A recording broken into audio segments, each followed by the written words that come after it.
Assalamualaikum warahmatullahi wabarakatuh. Alhamdulillahi rabbil alamin. Wassalatu wassalamu ala ashrafil mursalin Nabiyyina Muhammad wa ala alihi wa ashabihi wa tabi'in wa tabi'ihim bi ihsan ila yaumiddin, amma ba'd. Bapak Ibu jamaah pengajian Persagi yang dirahmati Allah Subhanahu wa taala. Alhamdulillah, di pagi hari ini kita bisa melanjutkan lagi pengajian kita yang insya Allah sudah memasuki pembahasan tentang kaifiyatut tathhir, ya, bagaimana kita bersuci. Kemarin Bapak Ibu sekalian, kalau masih ingat, kita sudah membahas tentang beberapa cara berkaitan dengan bagaimana kita mensucikan diri dari najis nih. Ya, bagaimana mensucikan diri najis yang terkena pakaian, bagaimana mensucikan diri najis kalau dia benda padat atau benda cair, bagaimana mensucikan diri atau membersihkan najis yang ada di air tergenang atau di air mengalir, termasuk juga bagaimana kita membersihkan, mohon maaf, air seni dari bayi dan lain sebagainya. Nah, kita masuk pada najis yang dimaafkan, Bapak Ibu sekalian. Apa yang dimaksud dengan najis yang dimaafkan? Jadi najis yang setelah kita usahakan untuk hilang, untuk dibersihkan, ternyata masih ada bekasnya. Baik itu mungkin warnanya atau baunya, ya. Nah, itu Bapak Ibu sekalian. Nah, di sini paling tidak di tuntunan Toharoh yang dikeluarkan oleh Majelis Tarjih itu paling tidak ada 6, Bapak Ibu sekalian. Yang pertama, Bapak Ibu sekalian, di situ dikatakan jika kita sudah berupaya untuk membersihkan najis, ya mungkin najis misalnya yang terkena, ya jika kita sudah berupaya membersihkan najis atau najis yang dibersihkan ternyata masih ada bekasnya.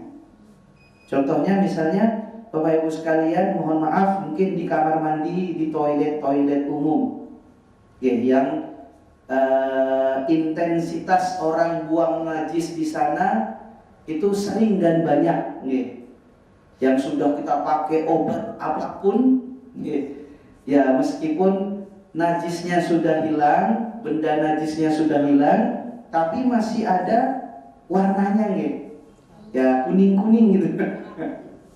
Nah, kalau itu sudah kita upayakan sedemikian rupa untuk dihilangkan, qadarullah masih ada bekasnya, maka itu di dalam fikih disebut atharun najasah al-ma'fu anhu, bekas dari najis yang dimaafkan, maafkan Bapak Ibu sekalian. Jadi misalnya pada pakaian atau sarung, sarung terlalu lama dipakai, tiba-tiba ada warna-warna kuning, ya. Nah, kita tidak tahu apakah itu dari najis atau tidak. Sudah kita cuci berkali-kali tetapi tidak hilang, maka bukan berarti sarungnya nggak boleh dipakai sholat. Ma'fu anhu, dimaafkan oleh syariat. Nah, hadisnya apa? Kemarin kita sudah singgung hadisnya. bahwa ada sahabiyah perempuan bernama Khawlah bintu Yasar, ya, mendatangi Nabi Sallallahu Alaihi Wasallam. Kemudian ia bertanya, "Ya Rasulullah, laisa li illa thawbun wahidun." Ya Rasulullah, aku tidak punya pakaian kecuali cuma satu. Wa ana ahidu fihi, dan saya ketika haid, ya mohon maaf, darah haidnya terkena pakaian tersebut, ya. Fa idza tuhirtu, fa idza tohirti, kata Nabi, fa idza tohurti fagsili mawdi'ad dami thumma sholli fihi. Kata Nabi, ya sudah, kalau kamu sudah bersihkan pakaian itu, kalau kamu sudah suci, mohon maaf, gitu sekalian, artinya sudah selesai haid, maka cucilah pakaian itu, atau cucilah di mana darah haid terkena di pakaian itu, kemudian boleh kamu gunakan untuk sholat. Nah, kemudian Khawlah bertanya lagi, Bapak Ibu sekalian, illam yakhruj atharuhu, ya Rasulullah, kalau sudah saya cuci ternyata bekasnya masih ada. Nah, kata Nabi, yakfikil ma'u wala yadurruki atharuhu. Kata Nabi, ya sudah cukup. Sudah cukup kamu cuci dengan air pakaianmu itu. Kalau masih ada bekasnya, bekas dari darah haid itu karena tidak mau hilang, meskipun sudah kamu cuci, maka itu tidak jadi masalah. Itu tidak apa-apa, kata Nabi. Nah, inilah hadis yang menjadi dasar para ulama mengatakan, kalau ada benda yang terkena najis, sudah dibersihkan, masih ada bekasnya, maka itu dimaafkan, ya sekalian. Lalu yang kedua, Bapak Ibu sekalian, di situ disebutkan tempat jemuran cucian yang dipakai untuk menjemur pakaian bernajis, maka jika tempat jemuran pakaian itu sudah kering, bisa dipakai lagi untuk menjemur pakaian, dan tempat jemurannya tidak perlu dicuci. Nah, biasanya kan Bapak Ibu sekalian, tempat jemuran itu kan ya tali gitu, atau apa gitu. Terus misalnya kita sudah ada spray yang terkena kencing gitu sekalian, atau kotoran, lalu kita cuci, lalu kita jemur. Nah, itu tempat jemurannya perlu kita cuci nggak? Nah, tidak perlu Bapak Ibu sekalian, selama tempat jemurannya kering.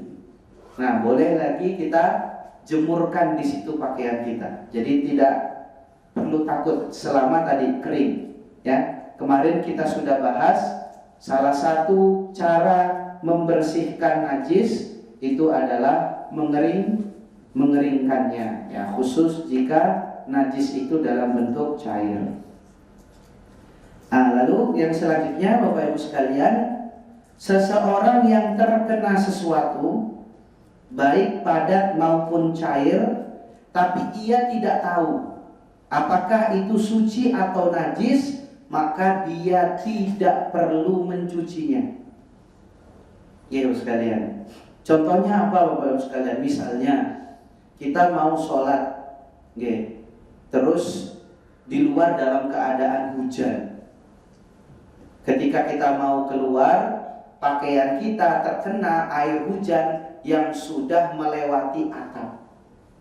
Nah, pertanyaannya, air hujan yang sudah melewati atap itu najis atau tidak sekalian? Nah, kita tidak tahu.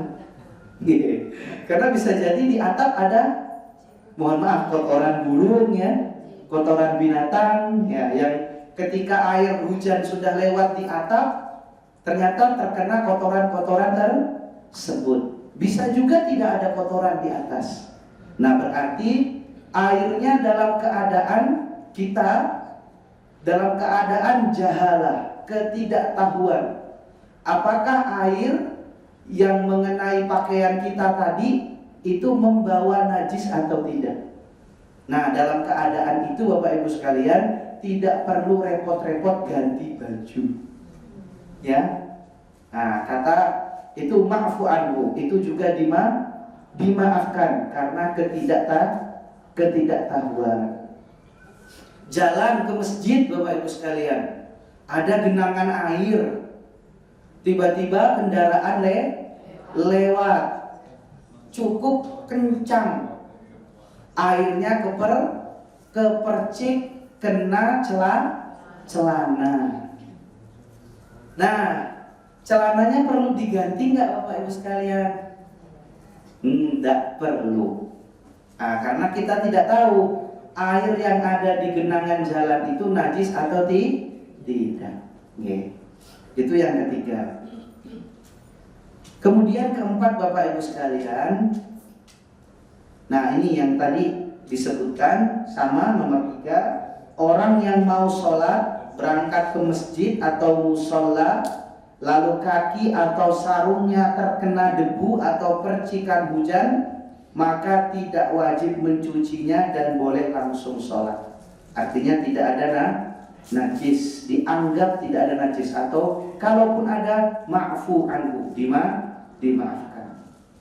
Nah, kemudian yang 5, orang yang setelah sholat baru tahu pakaiannya terkena najis, atau sudah tahu bahwa pakaiannya ada najis, lalu sebelum sholat mengatakan nanti saya ganti, ternyata lupa diganti.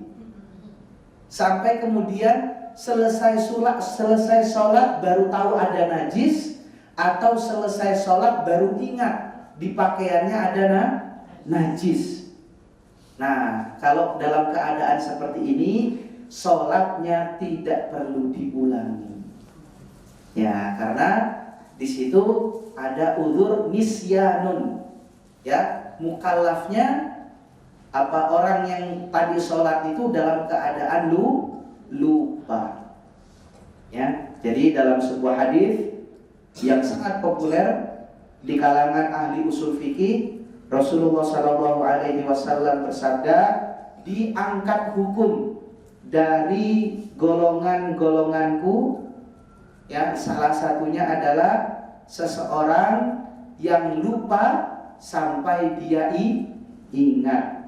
Jadi kalau ada tindakan yang dilakukan ketika lupa, maka tindakan itu tetap dianggap sah. So, contohnya tadi, jadi ibadah, pas selesai sholat, kok ada yang bau-bau ini? Lihat celana, wah, kena kotoran. Ya, itu nggak perlu ulangi sholat, karena baru tahu setelah selesai sholat. Nah, lalu yang keenam Bapak Ibu sekalian, orang yang tidak tahu pasti bagian mana pakaiannya yang terkena najis, maka perlu dicuci secara keseluruhan. Oke. Contohnya Bapak Ibu sekalian, spray, ya. Kemudian anak ngompol, ya, anak yang bukan bayi lagi, tapi sudah terserap dan tidak tahu di bagian mana kencingnya itu terkena di spray tersebut. Nah, maka caranya adalah dicuci keseluruhannya Bapak Ibu sekalian, ya. Nah, ini kalau sudah dicuci keseluruhannya, maka sudah dianggap suci dan boleh lagi, ya, digunakan untuk sholat, ya, untuk pakaian-pakaian yang memang dipakai untuk sholat. Nah, jadi ini Bapak Ibu sekalian 6 poin yang kalau kita perhatikan Bapak Ibu sekalian, inilah yang menjadi kemudahan yang Allah berikan kepada kita semua, ya. Karena mungkin ke-6 hal ini kalau harus ketat, ya, itu menyulitkan kita. Contohnya tadi, kalau berangkat ke masjid terkena air yang ada di atap atau terkena air yang ada di pohon, ya bayangkan kalau mau tahu atau tidak tahu ada najisnya harus diganti. Wah, itu sangat sulit sekali Bapak Ibu sekalian. Nah, yang selanjutnya itu tadi cara bersuci secara umum. Nah, sekarang kita masuk kepada cara bersuci yang di dalam fikih disebut al-istinja. Oke, sering pernah dengar nggak Bapak Ibu sekalian istilah istinja? Nah, istinja itu Bapak Ibu sekalian secara bahasa adalah ghuslu maudhi'in najwi, ya, membersihkan tempat keluarnya kotoran. Itu namanya istinja.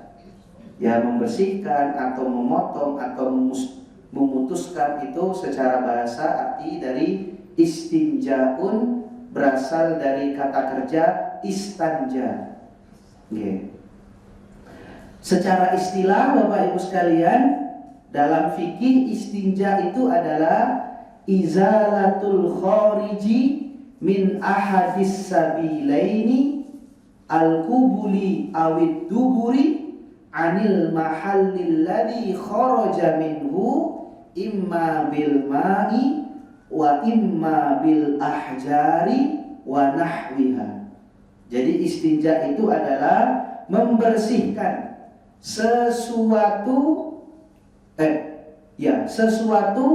yang keluar dari dua lubang, baik itu lubang kubul maupun lubang dubur. Ya, apa yang dibersihkan? Dibersihkan tempat keluarnya kotoran tersebut. Bisa dengan air atau dengan batu atau dengan benda-benda semisalnya. Ya, jadi ini adalah istinja Bapak sekalian. Jadi mohon izin, mohon maaf. Jadi kan kita tahu di antara lubang-lubang yang ada di tubuh manusia ini ada dua lubang yang dipastikan disitulah tempat keluar kotoran kita. Yang pertama itu dubur, ya, atau mohon maaf lubang pantat, ya, atau kubul, mohon maaf lubang kemaluan. Nah, disitulah tempat keluarnya kotoran dari manusia. Nah, ketika kita membersihkan area itu, setelah keluarnya kotoran, itulah yang disebut istinja Bapak Ibu sekalian. Nah, selain istinja, ternyata ada lagi istilah-istilah lain yang dikenal di dalam fikih, yang sebenarnya itu merupakan bagian daripada istinja, ya, membersihkan kotoran. Yang pertama, yang misalnya ada istilah istijmar. Istijmar itu melakukan istinja, ya, melakukan pembersihan, membersihkan tempat keluarnya kotoran, tetapi dengan batu, ya. Lalu yang kedua ada istitobah. Istitobah itu adalah istilah yang disebutkan di dalam fikih ketika seseorang selesai menghilangkan najis dan menjadi bersih. Itu namanya istitobah. Jadi istitobah itu menjadi bersih Bapak Ibu sekalian. Lalu ada juga istibro. Nah, kalau istibro itu istinja tetapi khusus membersihkan tempat keluar atau kemaluan dari sisa-sisa air seni yang menempel. Nah, lalu ada istinzah. Kalau istinzah ini tindakan menjaga kebersihan. Ya, jadi setiap kita menghindari kotoran, Bapak Ibu sekalian, itu di dalam fikih disebut istinzah. Nah, sama pokoknya itu bagian daripada istinja Bapak Ibu sekalian. Nah, apa hukum beristinja? Apa hukumnya? Membersihkan tempat keluarnya kotoran. Ya dikatakan jumhur ulama kecuali mazhab Hanafi itu mewajibkan istinja. Jadi mewajibkan membersihkan tempat keluarnya kotoran. Nah, bisa jadi setelah keluarnya air kencing atau setelah keluarnya cairan yang najis dari kemaluan kita, atau setelah melakukan buang air besar, itu harus dibersihkan Bapak Ibu sekalian. Ya mohon maaf ya, ini penting betul-betul kita ketahui dan kita ajarkan ke orang sekitar kita, khususnya adalah keluarga kita. Ya, karena tidak sedikit di luar sana yang merasa tidak penting untuk membersihkan itu. Jadi seketika setelah buang air kecil langsung ditarik celananya. Bapak Ibu sekalian ya itu apalagi misalnya kita safar. Ya, tidak sekali dua kali saya pribadi melihat hal itu, dan itu tidak boleh di dalam Islam. Wajib seluruh ulama kecuali mazhab Hanafi. Ya. Itu berdasarkan apa Bapak Ibu sekalian? Berdasarkan ayat Al-Qur'an, berdasarkan hadis Nabi. Di dalam ayat Al-Qur'an dikatakan warrujza fahjur. Dan adapun terhadap kotoran, baik itu kotoran fisik maupun dosa, haruslah kalian atau engkau Muhammad membersihkannya. Ya, jadi ayat ini secara singkat tetapi tegas menunjukkan bahwa Allah Subhanahu wa taala memerintahkan kita untuk membersihkan diri dari kotoran. Ar-rujzu. Ar-rujzu di dalam tafsir ada yang mengatakan ar-rujzu bimakna al-ithmu wadz-dzanbu, dengan arti dosa atau kotoran yang sifatnya maknawi, ya, hasil dari perbuatan kemaksiatan, itu disebut ar-rujzu, kotoran. Tetapi juga Bapak Ibu sekalian, ada ulama tafsir yang mengatakan ar-rujzu itu artinya kotoran najis, an-najasah. Sehingga perintah fahjur, bersihkanlah, hilangkanlah, itu termasuk dari perintah membersihkan diri. Salah satunya adalah istinja. Di dalam ayat yang lain dikatakan wa anzalna minas samai ma'an tahuron, dan kami turunkan dari langit air yang suci. Nah, ayat ini oleh ulama tafsir di dalam tuntunan Toharo itu disebutkan Allah menjelaskan salah satu fungsi pokok air. Nah, yang paling pertama adalah pada dasarnya air itu suci dan fungsinya untuk dipakai bersuci. Nah, di sini ada perintah untuk melakukan bersuci.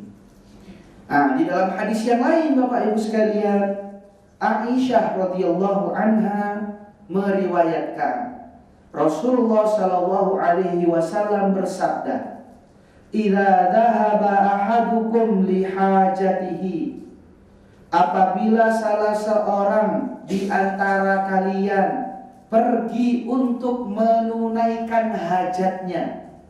Hajat itu kebelet Bapak sekalian ya.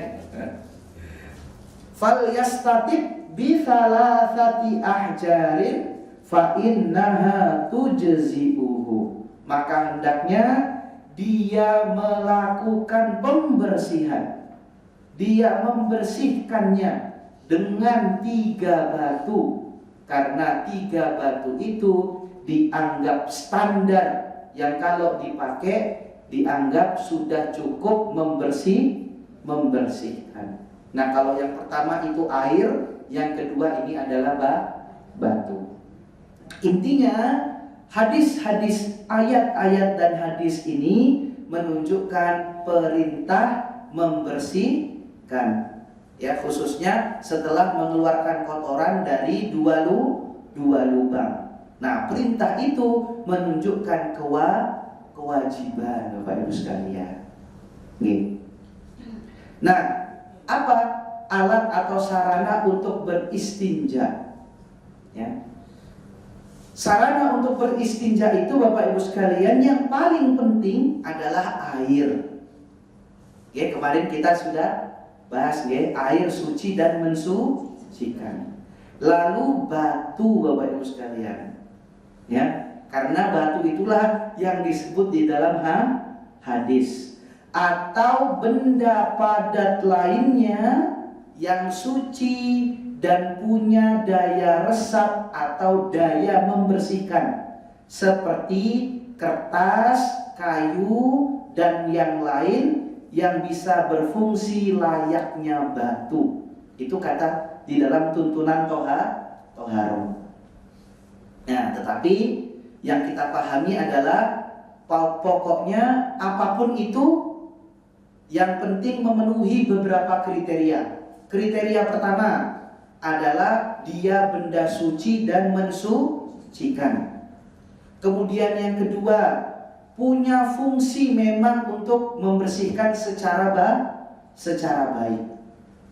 Nah, kemudian yang ketiga, nah ini yang paling mengutamakan air, atau setiap menggunakan yang lain diusahakan disandingkan atau dibersamakan dengan air Bapak Ibu sekalian. Nah, kalau kita di zaman sekarang itu sudah banyak ya teknologi ya, apalagi nanti mungkin Bapak Ibu sekalian kalau ke luar negeri ya, ke Eropa, ke Jepang misalnya ya, yang itu memang ya mungkin tidak hanya air, ada teknologi-teknologi yang lain Bapak Ibu sekalian. Jadi apalagi di Jepang itu kamar mandinya Bapak Ibu sekalian itu sudah sangat maju sekali ya, tombolnya banyak ya, tapi saking majunya ya, saking banyaknya tombolnya kita bingung ya maksudnya.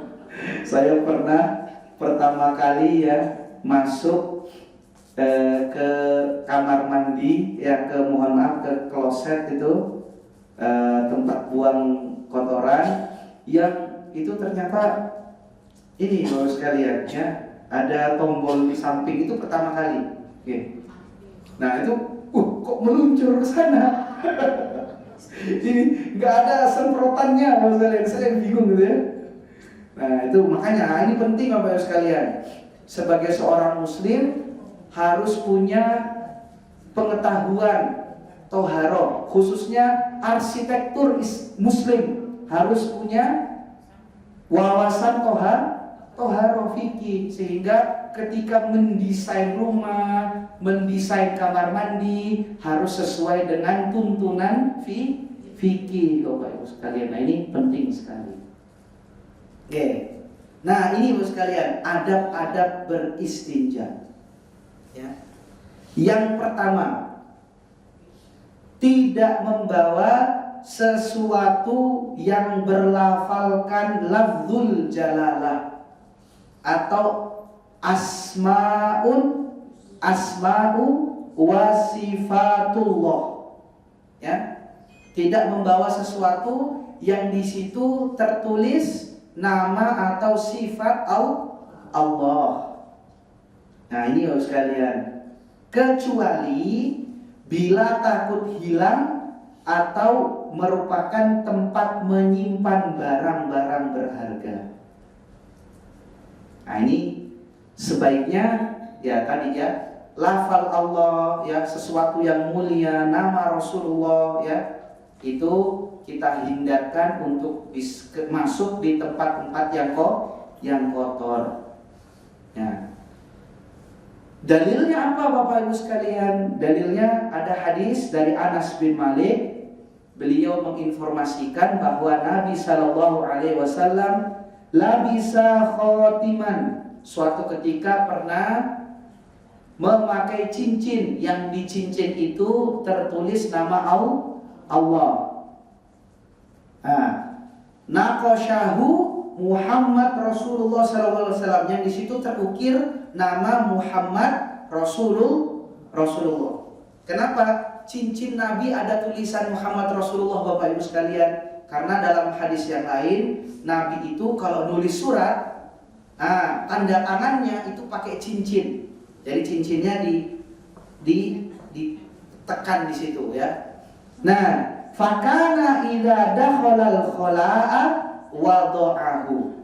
Ya, Nabi itu kalau mau masuk ke kamar mandi, cincin yang ada tulisan Muhammad Rasulullah itu dilepas. Nah, inilah Bapak Ibu sekalian yang menjadi dasar sebaiknya kita tidak memasukkan ya sesuatu yang tertulis asmaullah, nama Allah, sifat Allah, nama Rasulullah, atau doa atau zikir. Nah, mungkin nanti ada yang bertanya, ya, kalau di HP kita ada Quran, nah, apakah HP-nya mau diletakkan di luar?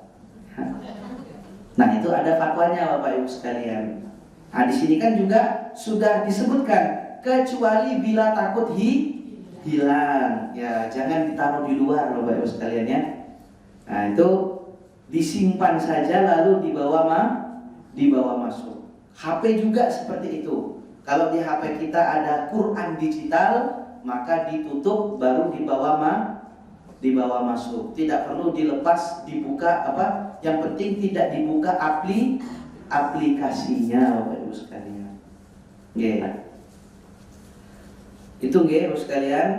Yang kedua, adab ketika kita buang air besar, buang air kecil adalah menjauhkan diri dari orang banyak agar mereka tidak mencium bau kotoran atau mendengar suaranya. Nah, Bapak sekalian, luar biasa adab orang Islam gitu, Bapak sekalian ya. Nah, jadi di sini dari Jabir, ia mengatakan suatu ketika saya pernah keluar berpergian bersama Rasulullah dalam sebuah perjalanan, dan Nabi itu la ya'til barraz hatta yataghayyab fala yura. Nabi itu tidak pernah buang air besar kecuali nanti beliau akan pergi ke suatu tempat yang tidak diketahui, sehingga beliau tidak dilihat buang air besar.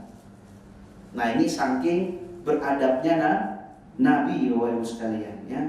Jadi tidak dibenarkan Bapak Ibu sekalian ya kentut sembarangan. Ya itu karena itu kita sudah saking romantisnya Ustaz ya.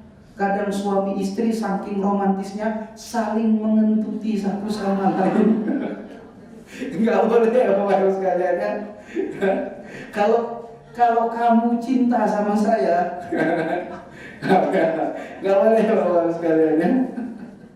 Nah, itu harus pergi. Nah, dan juga ini menjadi panduan lagi-lagi Bapak Ibu sekalian. Ketika kita mau misalnya membangun tempat pembuangan ya. Nah, itu bagaimana Nabi mengajarkan kita agar menjauhkan ya dampak buruk dari tempat pembuangan kita. Kalau kita lagi lihat konteks yang lebih besar Bapak Ibu sekalian, hadis ini memberikan semangat tidak boleh membuang limbah sembarangan Bapak Ibu sekalian. Ini hadis Masya Allah punya prinsip penjagaan lingkungan. Ya, jangankan sesuatu yang merusak alam, ya, sesuatu yang membawa aroma yang tidak baik aja Nabi menghindarkannya dari orang, apalagi sesuatu itu sudahlah bau ternyata merusak Bapak Ibu sekalian. Nah, itu tidak diperkenankan. Nah, lalu yang selanjutnya Bapak Ibu sekalian, nah ini membaca isti'adzah, a'udzubillahi minasyaitonirrajim, dan bismillah bila akan masuk kamar mandi atau akan membuka pakaian. Ya, bila buang airnya di tempat terbuka. Ya. Nah, jadi Bapak Ibu sekalian, ini kalau mau masuk ya, bukan pas di dalam. Ini kalau mau masuk Bapak Ibu sekalian. Ya, berdasarkan hadis, jadi dari Anas bin Malik lagi Bapak Ibu sekalian, sahabat ini menginformasikan bahwa Nabi itu kalau mau masuk kamar mandi, beliau akan berdoa, Allahumma inni a'udzubika minal khubuthi wal khaba'ith. Ya Allah, aku berlindung kepadamu dari kotoran dan juga hal-hal yang buruk. Ya, jadi pas mau masuk Bapak Ibu sekalian. Kalau di dalam misalnya mau berdoa, kan salah satu sunnahnya sebelum memulai berdoa kan membaca basmalah. Bagaimana itu? Apakah harus keluar kamar mandi dulu? Bismillahirrahmanirrahim. Lalu masuk lagi Bapak sekalian. Nah, itu di dalam satu kitab Taisirul Alam dijelaskan tidak perlu keluar. Bismillah tetapi di dalam hati. Itu tidak apa Bapak Ibu sekalian. Oke. Lalu yang selanjutnya Bapak Ibu sekalian, nah ini, ketika di dalam kamar mandi menghindari berbicara. Ya. Apapun, khususnya zikir atau bahkan menghindari dari membalas salam atau membalas adzan. Nah, jadi kan wajib kita membalas salam. Sunnah muakkadah kita menjawab adzan. Ya, dikecualikan ketika di dalam kamar mandi. Ya. Nah, jadi pas di kamar mandi ya enggak usah Bapak Ibu sekalian, misalnya adzan, Allahu Akbar, Allahu Akbar. Ya. Asyhadu an la ilaha illallah sambil terus asyhadu Allah. Ya, enggak usah dipaksakan. Ya, itu ya, jadi itu dijaharkan, tidak perlu Bapak Ibu sekalian. Nah, hadisnya apa? Hadisnya Bapak Ibu sekalian ada dari Muhajir bin Qanfal. Jadi Nabi SAW suatu ketika didatangi seseorang, dan ketika itu Nabi sedang buang air kecil. Orang itu lalu memberikan salam kepada Nabi, falam yarudda alaihi. Nah, ketika itu Nabi tidak menjawab salamnya hatta tawaddoa, sampai Nabi selesai buang air kecil dan sampai Nabi selesai berwudu. Nah, kemudian orang itu mengeluh, datang kepada Nabi, ya Rasulullah, kenapa tadi engkau tidak jawab salam saya? Apakah engkau lagi marah sama saya? Lagi ngambek? I'tadzar. Yang meminta alasan kepada Nabi, khawatir ngambeki ya, maksudnya. Ya kan khawatir sekalian ya. Jangankan Nabi, ngambeki sama pasangan aja udah khawatir ya. Nah, akhirnya orang itu kemudian datang kepada Nabi, ya Rasulullah gimana? Kenapa nggak jawab salam saya? Nah, Nabi mengatakan, inni karihtu an alqurallah illa ala tahrin. Saya tidak jawab itu bukan karena marah sama kamu, tetapi saya tidak suka menyebut nama Allah kecuali dalam keadaan suci Bapak Ibu sekalian. Ya. Nah, itu yang pertama. Tetapi di dalam hadis yang lain ada yang mengatakan bahwa Nabi sedang buang air kecil. Tiba-tiba ada seseorang yang memberikan salam. Nabi menjawab salam itu sekalian. Tetapi setelah menjawab, Nabi nyuruh orang itu jangan pergi.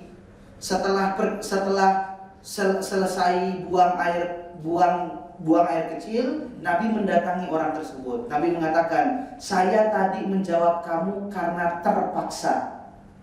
Ya, khawatir nanti kamu malah pergi. Ya, nah, sekarang saya ajarkan kepada kamu. Kalau kamu sedang buang air kecil atau dalam buang air besar, sementara ada orang yang memberikan salam kepada kamu, tidak usah kamu balas. Ya, karena ya tidak baik menyebutkan asma Allah, menyebutkan nama Allah di tempat yang kotor. Nah, ini sekalian. Jadi Hal ini menjadi sunnah kecuali ada keperluan Bapak Ibu sekalian ya. Ada keperluan ya. Misalnya mau ke pasar gitu. Nah, kemudian janjian sama suami sudah mau berangkat. Nah, tiba-tiba suaminya lupa, wah istri saya sudah berangkat atau enggak ya? Nah, padahal istrinya lagi ada di dalam kamar mandi. Nah, kalau dikasih salam atau disahutin, nah ketika itu ya mohon untuk dijawab. Karena kalau tidak dijawab dianggap sudah pergi, akhirnya ditinggalkan. Nah, itu ya sekalian ya. Misalnya salah satu keadaan yang boleh kita menjawab.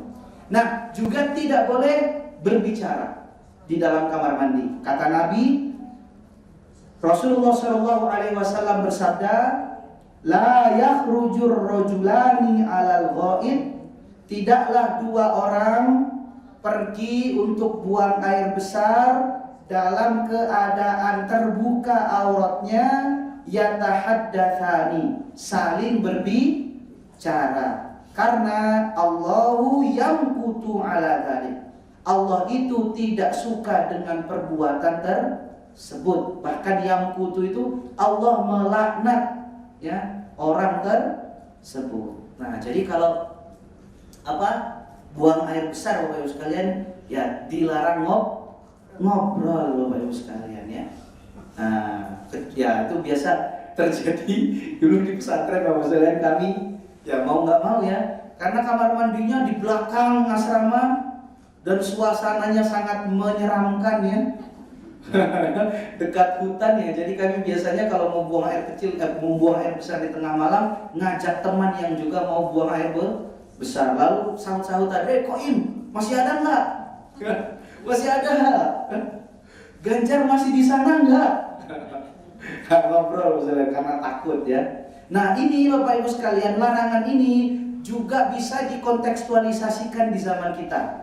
Ya, sekarang ini Bapak Ibu sekalian di zaman kita itu tidak cuma ngobrol, tetapi apa Bapak sekalian? Mohon maaf.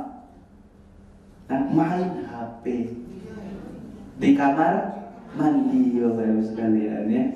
Karena mencari inspirasi Bapak sekalian ya. Dengan alasan kalau di kamar mandi buka HP, itu inspirasinya masuk. Atau lihat YouTube atau scroll Instagram misalnya, bisa jadi dikontekstualisasikan seperti itu. Nah, ini karena sudah 7.15 Bapak Ibu sekalian, saya kira kita cukupkan dulu ya. Insyaallah kita akan lanjutkan lagi adab-adab buang air besar, buang air kecil ya. Nanti masih ada beberapa Bapak Ibu sekalian, seperti misalnya tidak menghadap kiblat, mencari tempat yang bebas dari percikan, menghindari lubang ya, tidak buang air di tempat berteduh ya, tidak buang air di kamar mandi. Nah, ini ada sekalian ya, tidak buang air dalam keadaan berdiri ya, dan lain sebagainya. Nah, ini insyaallah kita akan bahas di kesempatan berikutnya. Oke, masih ada waktu, monggo Bapak Ibu sekalian bagi yang mau bertanya. Monggo Bapak sekalian silakan. Oke. Monggo Ibu. Waalaikumsalam warahmatullahi wabarakatuh.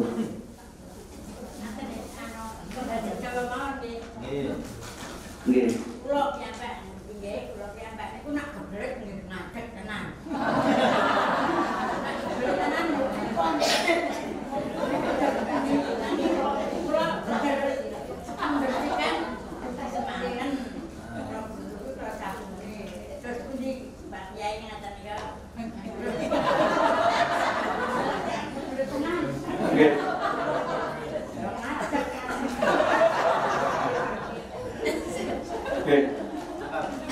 Pangapunten, mohon diterjemahkan misalnya. Jadi mungkin karena usia. Oke. Ya, jadi kalau sudah sangat kebelet banget itu berdiri. Jadi ya kalau ini itu berdiri.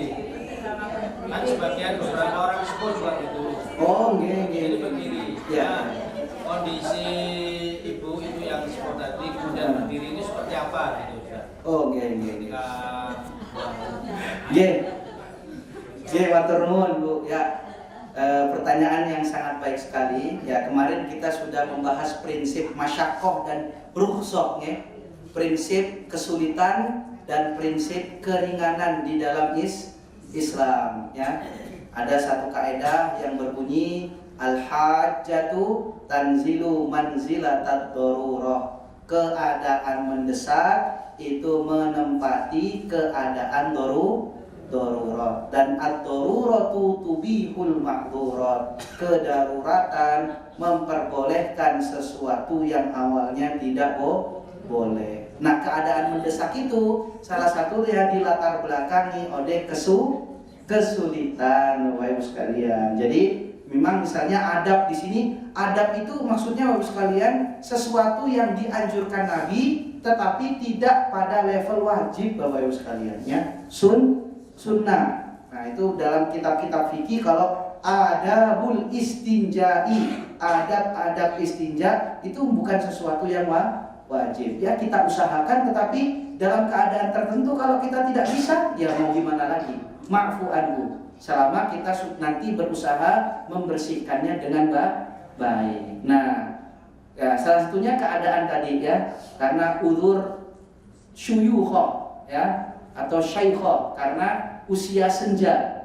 Yang usia senja itu menyebabkan seseorang tidak lagi bisa melakukan hal-hal yang bisa dia lakukan ketika masih muda, misalnya, yaitu ya boleh-boleh saja. Contohnya Bapak Ibu sekalian, misalnya ya selain dari itu mungkin ada orang-orang yang mohon maaf Bapak Ibu sekalian, karena saking sudah senja, usia senja, tidak bisa menahan kentut, mohon maaf. Kan ada yang seperti itu, nggih, Bapak Ibu sekalian. Nah, itu tidak bisa, ya. Kalau beliau menahan kentut nanti malah jadi penyakit, sekalian. Kalau dalam keadaan seperti itu, kalau tidak bisa pergi, ya lepaskan, Bapak Ibu sekalian, ya, tidak apa-apa daripada menjadi penyakit, ya. Nah, misalnya, tapi ya misalnya mungkin izin, ya, atau kalau izin malu ya diam-diam, nggak usah dikasih tahu, ya. Diam-diam tapi bunyi. Nah, itu tidak apa-apa, nggih. Bapak Ibu sekalian, itu tidak apa-apa. Yang penting setelah itu dibersihkan. Nah, seperti itu. Wallahu a'lam bishawab. Ada lagi Bapak Ibu sekalian, monggo. Kalau masih ada 10 menit. Oke, monggo Bu. Waalaikumsalam warahmatullahi wabarakatuh.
Waalaikumsalam warahmatullahi wabarakatuh. Nggih, matur nuwun Ibu, pertanyaan yang sangat baik. Ada 2 pertanyaan, nggih. Ya, jadi luar biasa, saking terbiasanya istighfar, saking terbiasanya zikir, ya, ketika masuk kamar mandi terlintas, nggih, ya, di pikiran atau terlintas di hati, usulnya. Nah, ini Bapak Ibu sekalian, jadi tadi ya betul, ini mungkin sebagai konfirmasi, memang yang dilarang itu adalah mengucapkannya secara jahar, mengucapkannya secara keras, Bapak Ibu sekalian. Adapun nanti ketika di pikirannya terlintas zikir nama Allah di dalam kamar mandi, ya itu tidak apa-apa Bapak Ibu sekalian. Nah, karena itu sesuatu yang tidak terucap. Nah, kalaupun terucap karena tidak sengaja itu juga tidak apa-apa Bapak Ibu sekalian. Ya. Nah, jadi misalnya kaget, ya, dan kagetnya latah ya Bapak sekalian ya, masuk kamar mandi, lihat kecoa berjalan, astagfirullah. Itu nggak apa-apa Bapak sekalian. Yang penting tidak ditambahkan lagi ya. Pas sudah ingat langsung kalau sudah ingat di kamar mandi ya tidak perlu lagi menyebutkan astagfirullah. Nah, kalau terlintas spontan gitu, tidak sengaja, itu tidak apa-apa Bapak Ibu sekalian. Malah justru ya kalau kita tadi menyanyi di kamar mandi juga, kalau mengikuti Nabi tidak berbicara ya itu sebaik menyanyi pun tidak perlu Bapak Ibu sekalian ya. Kecuali tadi ya di kepala tadi ya menyanyi ya, karena mungkin sudah terbiasa mandi menyanyi ya, dangdut ya, jatuh bangun aku karena kan biasanya kalau kita di kamar mandi itu suara itu kedengaran merdu sekali. Kenapa? Kalau saya kalau di luar biasa saja, pas di kamar mandi kok suaranya 11-12 dengan Roma Irama gitu kan. Nah itu ya, jadi tidak apa-apa kalau di pikiran. Apalagi tadi yang tadi kita contohkan, mau berwudu ya, karena kan sunnahnya didahului dengan bismillah ketika membersihkan kedua tangan. Nanti akan kita bahas pada bab wudu. Nah itu kalau sudah masuk dalam kamar mandi ya mengucapkannya di dalam hati ya. Nah yang kedua tadi Bapak Ibu sekalian, yang pertama Bapak Ibu sekalian, saya tidak tahu pasti hadisnya seperti apa. Jadi saya belum tahu. Insya Allah di pertemuan berikutnya ya akan saya carikan Bapak Ibu sekalian hadis apakah ketika Nabi buang kotoran, buang hajat itu dikerumuni oleh makhluk ya. Ya. Tetapi saya bisa jawab seperti ini Bapak sekalian. Yang pertama ada di athar sahabat ya. Itu Bapak Ibu sekalian diceritakan seorang sahabat itu saking cintanya sama Nabi ya, itu sering, mohon maaf Bapak sekalian, ngusapi keringat Nabi kemudian diberikan ke dirinya. Nah ketika ditanya, ya karena saya senang dengan bau Nabi. Ketika mencium bau Nabi, seakan-akan kehadiran Nabi dekat dengan saya. Nah itu ada athar sahabat seperti itu. Nah tetapi Bapak Ibu sekalian, athar sahabat la yuhtajju bihi, mujarradul mauquf la yuhtajju bihi. Di dalam manhaj tarjih kita, semata-mata perbuatan sahabat atau semata-mata sesuatu yang hanya bersumber dari sahabat tidak lantas menjadi dasar hukum Bapak Ibu sekalian. Ya, jadi kalaupun itu menjadi dasar hukum, kata Syekh Mahmud Shaltut, itu min khususiyatin Nabi. Itu termasuk dari kekhususannya Nabi, tidak berlaku pada orang lain Bapak Ibu sekalian. Karena kalau berlaku pada orang lain nanti jatuhnya hulu, bersikap berlebihan. Yang kedua Bapak Ibu sekalian, kita harus tahu Nabi itu ada sisi rasuliyah, ada sisi basyariyah. Di diri Nabi itu Bapak Ibu sekalian ada memang sisi kerasulan.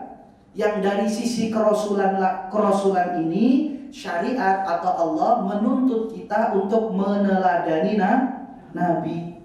Tetapi di diri Nabi juga ada sisi kemanusiaan. Yang dari sisi kemanusiaan ini bagi ulama usuliyun, ahli usul fikih, itu kita tidak harus mengikuti Nabi. Bahkan Nabi sendiri pun mengindikasikan itu, bahwa tidak semua dariku itu harus diikuti. Karena mau tidak mau, Nabi itu adalah manusia. Beliau juga terpengaruh oleh budaya. Nah, contohnya misalnya Nabi suatu ketika safar bersama sahabat, kemudian singgah di sebuah suku, yang di suku itu hidangan khasnya itu adalah daging biawak Sahara Padang, biawak gurun. Ketika itu kemudian disuguhkan makanan kelatak biawak, ya kan? Nah, kemudian para sahabat yang suka makan misalnya, tetapi Nabi tidak menyentuhnya. Kemudian para sahabat yang makan kemudian melihat Nabi tidak makan, akhirnya berhenti makan. Lalu bertanya kepada Nabi, "Ya Rasulullah, kenapa engkau tidak makan? Apakah ini haram?"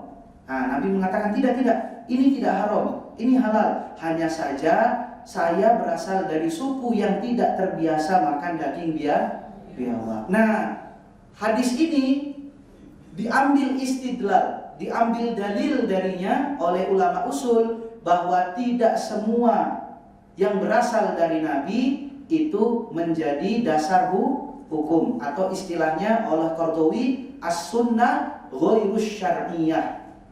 Perilaku Nabi, kebiasaan Nabi, tetapi tidak harus menjadi syariat. Ya, seperti mohon maaf Bapak sekalian, diantaranya adalah pilihan warna baju Nabi, ya. Kemudian jenis spesifik pakaian Nabi. Nabi itu selalu pakai surban kemana-mana. Sunnah pakai surban, gitu ya. Nabi kemana-mana pakai jenggot, harus tumbuhkan jenggot. Kalau tidak punya jenggot, tidak sunnah. Bayangkan bagaimana nasibnya yang orang tidak tumbuh jenggotnya, Mas sekalian, ya. Atau kalau tumbuh jenggotnya cuma 3 helai. Kalaupun dipelihara, ya Allah, ya, kayak kurang disiram gitu loh. Tanaman kurang disiram, Bapak Ibu sekalian. Nah, itu bagi ulama usul itu sesuatu yang as-sunnah ghairut tasyri'. Sunnah yang tidak harus dijadikan syariat. Nah, Bapak Ibu sekalian, apalagi yang ketiga ini, ada sesuatu yang sudah menjadi prinsip-prinsip di dalam syariat, yang ulama semua muttafaqun alaih. Ulama semua bersepakat. Salah satunya ini Bapak Ibu sekalian, sepakat seluruh ulama bahwa sesuatu yang keluar dari tubuh manusia itu adalah kotoran, Bapak Ibu sekalian. Maka dalam ketika melihat prinsip ini, Nabi sebagai seorang bashar, Nabi sebagai seorang manusia tentu juga akan mengatakan bahwa kotoran yang keluar dari tubuhku itu juga najis. Buktinya Nabi mencontohkan, kalau beliau sedang terkena najis, beliau bersihkan. Ya, kan itu semua contoh-contoh dari Nabi SAW. Andaikan betul kotoran Nabi itu tidak najis, ya pasti Nabi tidak akan melakukan pembersihan. Tetapi kan buktinya dalam sejarah riwayat-riwayat menyebutkan Nabi setelah buang air besar, Nabi setelah buang air kecil, Nabi setelah melakukan hubungan badan atau mengeluarkan sperma, itu kan membersihkan badan, melakukan wudu, melakukan mandi junub, melakukan istinja. Semua perbuatan-perbuatan Nabi ini menunjukkan bahwa kotoran manusia sekalipun berasal dari Nabi Muhammad itu juga termasuk najasah, kenajisan.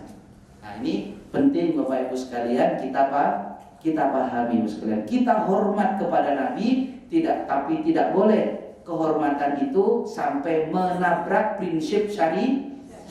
Karena Nabi pun tidak akan suka dengan orang-orang yang mengaku mencintai Nabi tetapi cintanya justru menabrak sunnahnya.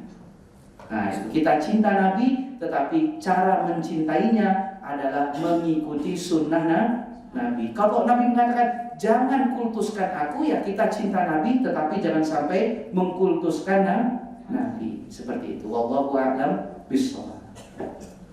Alhamdulillah Bapak sekalian, sudah 7.32, lebih 2 menit. Kita cukupkan pengajian kita pada sesi ini. Insya Allah kita ketemu lagi di sesi berikutnya. Lebih dan kurangnya mohon dimaafkan. Billahi fisabilil haq fastabiqul khairat. Assalamualaikum warahmatullahi wabarakatuh.